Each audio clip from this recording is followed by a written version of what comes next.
তড়িৎ ও দৃঢ় সিদ্ধান্ত গ্রহণে ব্যর্থতা অন্তর্বর্তী সরকারের সাফল্য নিয়ে জনমনে হতাশার জন্ম দিচ্ছে বলে মনে করেন দেশের বিভিন্ন রাজনৈতিক দলের শীর্ষ নেতৃবৃন্দ। এমন শঙ্কার আভাস দিয়েছেন সিনিয়র সাংবাদিক মতিউর রহমান চৌধুরীও। প্রয়োজনীয় পদক্ষেপ গ্রহণে সরকারের দ্বিধা ও ধীরগতি জনগণের আশাভঙ্গের কারণ হতে পারে বলে আশঙ্কা ব্যক্ত করেন তিনি। অন্তর্বর্তী সরকারের দুর্বলতার কারণে সংস্কার ও সুশাসন নিয়ে জনগণ শঙ্কায় আছে বলেও অভিমত তার।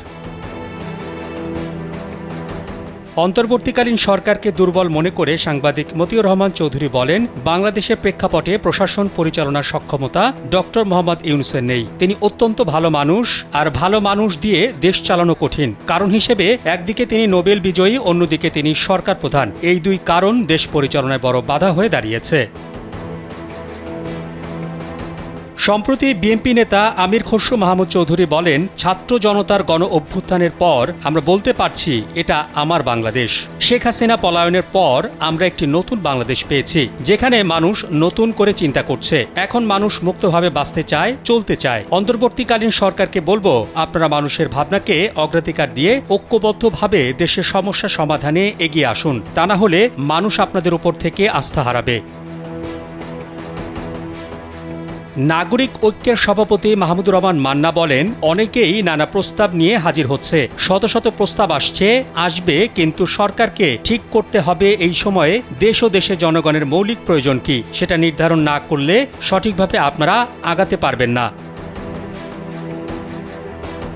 বিশিষ্ট রাষ্ট্রবিজ্ঞানী ডক্টর দিলারা চৌধুরী বলেন, অনেকে বলছেন এটা একটা বিপ্লবী সরকার, আসলে এটা একটা গণ অভ্যুত্থান পরবর্তী সরকার। তিনি বলেন, পুলিশ এখনো সক্রিয় হয়নি, আইনের শাসন প্রতিষ্ঠায় পুলিশের বিকল্প নেই। আমরা একটা গণতান্ত্রিক রাষ্ট্র চাই, মানবিক দেশ চাই, যেখানে নাগরিকের অধিকার কখনো বিঘ্নিত হবে না।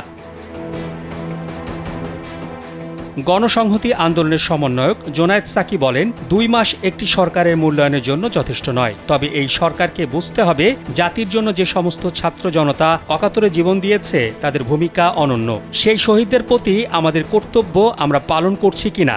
এখনো আহতদের কান্না আমাদের হতবিহ্বল করে। এই সরকারকে অবশ্যই গণহত্যাকারীদের সঠিক বিচারের আওতায় আনতে হবে, না হলে এ সরকার প্রশ্নবিদ্ধ হবে।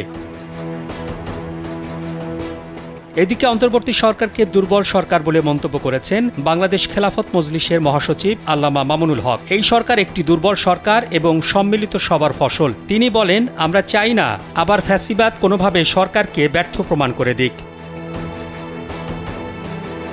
মোহাম্মদ শাহাবুদ্দিন মাহতাব, কালবেলা।